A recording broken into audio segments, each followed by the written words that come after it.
Welcome to this episode of the Crimsafe Endurance Countdown as we look forward to the Pirtek Enduro Cup. And Greg Murphy, there is one team, they've only got one car, but they will be someone to look out for, and that's Tekno Autosport, and that's Shane Van Gisbergen, Jonathan Webb. Yeah, no question. I think Shane is just, I don't know, he's a bit of an enigma if you ask me. His speed and natural ability is just phenomenal. I think he's suffering a little bit this year with only having that one car. I mean, they have a connection there with 888, but running their equipment, their cars. But just that one car thing, I think it makes it really, really difficult. You just need that information sharing, the ability to cross over data, those kinds of things. And and he's been a bit up and down. Again, we've talked inconsistency with other teams, and that one has been pretty inconsistent. He's had days where he's been right at the front, and then there's days where he's been a long way down the back, and it's a little bit unexplainable, really. But Jonathan Webb, he's got the goods too. He's got the ability. He'll back up Shane, very, very well. So, I see them definitely being a hot contender. Certainly, being that one of those one-car teams, they've got to be the one that shines above the most.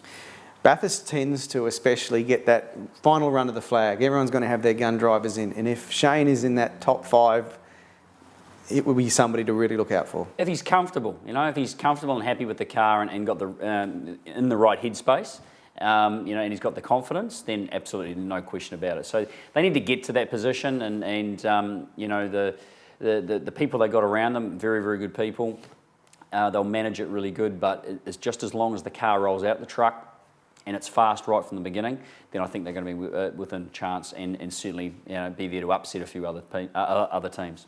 Well, let's hear from inside Tekno Autosports. Jono, you've seen this team operate from a bit of a different perspective this year, stepping out of the car. Shane's won some races, been very fast. Consistency's been a little bit of a drama. How have you seen the year?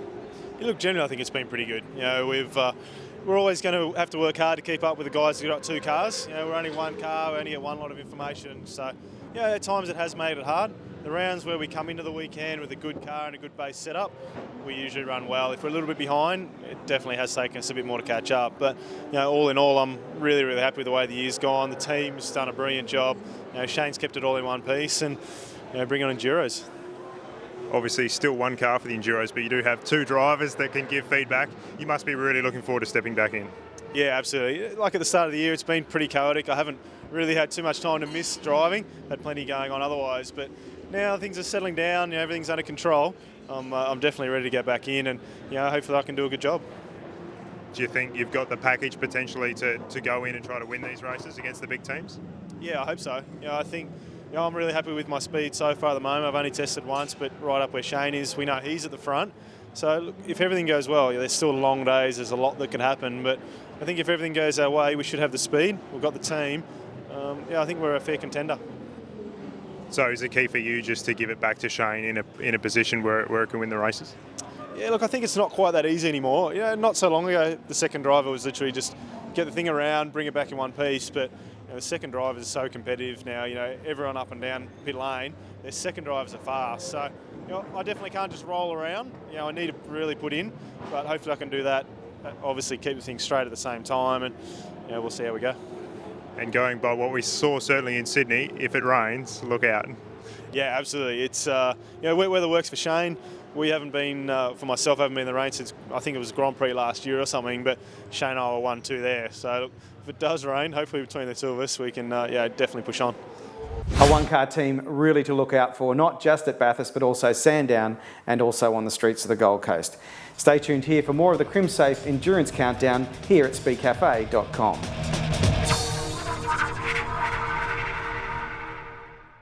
We've been robbed a couple of times actually. So we had this screen installed. For a cheap alternative. They look identical, so you think you're getting an equivalent product and you're not. Most Crimsafe lookalikes can pop out because they're only held in with a piece of plastic. But Crimsafe screw clamp locks the mesh and spreads the impact. Solid and sturdy, and definitely instills a lot of confidence in us. If you pay for what you get, Crimsafe is definitely the way to go. Better off paying the extra and getting the better product. Because if it's not Crimsafe, it's not Crimsafe.